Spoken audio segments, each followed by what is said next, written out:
Hello Pokemon lovers and welcome back to Rating All Pokemon with me, Hilda. It's been a while, I'm very sorry I had to go on a small hiatus, but I'm back. So, I don't know why I'm doing this, but I am. We are very rapidly nearing the end of the Sinnoh region, and today we have four, I'd say, like, mythical Pokemon. The first one isn't classified as a mythical Pokemon, but it always has been in my eyes, so I'm gonna go with mythical Pokemon. Today we're starting out with Rotom. Now, Rotom is a bit of a weird one. It was introduced in Gen 4, obviously, and in the first two games, Diamond and Pearl, it was just your regular old Rotom that we all know and love. But in Platinum, it became able to take over electronical devices, and it has like 6 forms. Pretty crazy. Maybe it's 5. Hold on. Let me just check. 5 forms. So, well, 6 forms actually, including its regular one. When it's not inhabiting a electrical appliance, it is just your regular old Rotom, which is a ghost and electric type. But then it goes and sits in your microwave and it becomes Heat Rotom, which is an electric fire type. If it decides to reside in your washing machine, it becomes Wash Rotom, which is a water and electric type. Good typing. Then maybe it's pretty hungry or it wants to deny you your foods, sits down in your fucking refrigerator and becomes Frost Rotom, which is obviously an electric ice type. Now we have 2 more left, bear with me for a second. It can possess an electric fan, and by fans I don't mean you, I mean the things that blow wind around. It becomes Fan Rotom, and it is an electric flying type. And then the last one is where it possesses a lawnmower, and that seems pretty useful to me because mowing a lawn is a bit of effort. It becomes Mow Rotom, which is a grass and electric type.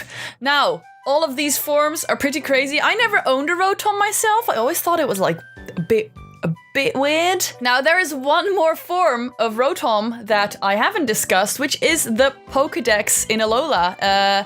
It becomes a Pokédex. It's your Pokédex, actually, and mine, and everyone else who plays Pokemon Sun and Moon. It possesses a Pokédex and becomes like a Pokédex buddy, and that is kind of cool. So, Rotom, well done.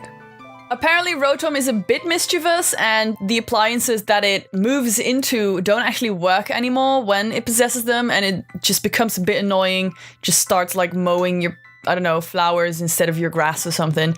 Now, Rotom's name comes from motor, but obviously backwards, and I think the reasoning behind that is that it doesn't actually make things work like a motor does, it makes them not work like a Rotom does.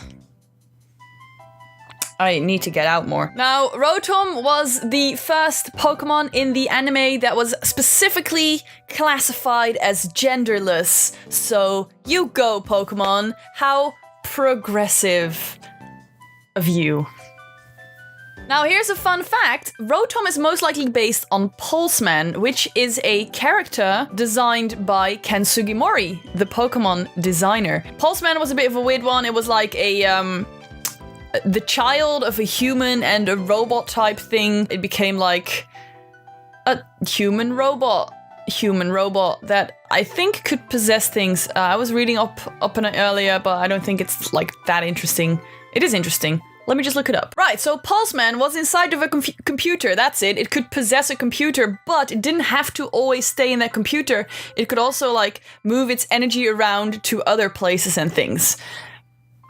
Just like Rotom. Now, another thing I've mentioned before are the Tsukumogami, which are like ghosts, kind of, that can possess items. And that is also a thing that Rotom does. I mean, it is a ghost type when it's in its regular form, so you'd say it's like an electric entity, which I feel like ghosts have nothing to do with electricity, but I feel like there's the connection or something. I give Rotom a 5 out of 5. And now moving on to the Lake Guardians, so I'm just gonna move myself to the middle of this because we all know that I enjoy talking about my actual legendary and mythical Pokemon from the center of the screen. Now, the Lake Guardians are Uxie, Mesprit, and Azelf. These Lake Guardians represent wisdom, emotion, and willpower, and they were created by Arceus when Arceus created the Pokemon universe to give these abilities to the people and probably the Pokemon. Now, these creatures are most likely based on the Imperial Regalia of Japan, which are 3 items that are spread around the country of Japan that represent these same things. These sacred treasures consist of the sword that represents valor. Then there's the mirror, the Yata no Kagami, that represents wisdom. And the I have to look it up, I'm so sorry. The Yasakani no Magatama, which is the jewel that represents benevolence. Now, I think it's really cool that they base these Pokemon on these 3 things. It's a very Pokemon thing to do to base it on some like really cool Japanese lore. Now, the name Uxie comes from Pixie, Mesprit comes from Sprites, and Azelf comes from Elf. But another fun thing about these 3 Pokemon is that the beginning of their names sound like you, me, and us. Uxie, maybe it's pronounced Uxie? That sounds kind of weird, but Uxie starts with a U, as in you, me, Mesprit, and us, Azelf. I think that's really cool and a very Pokemon thing to do. I'm personally a very big fan of these 3 legendary Pokemon. I always get them if I can in the game that I'm playing, and I'm not sure why. They just they give out this vibe to me that I really think is great. Now, these Guardians live in the 3 most common lakes of Sinnoh. They live in like the centers of the lake. Uxie is in the Aquity Cavern on Lake Aquity. Mesprit is in the Verity Cavern of Lake Verity. And Azelf resides in Valor Cavern in Lake Valor. There is a secret lake that has the Turnback Cave, which brings you to a portal to the Distortion World where you can find Giratina. But that's a whole different story that I will get into later. I'm a very big fan of what these 3 Pokemon represent, and I'm not gonna judge them individually because I feel like they are one being in a way. So I give them 5 out of 5, obviously, because I think they're great and cute. And I really enjoy capturing them. That's not a thing you do to things you like. Anyway, yeah, 5 out of 5. Thank you so much for watching. We have quite a few legendaries on the way still because Sinnoh has a lot of them for some weird reason.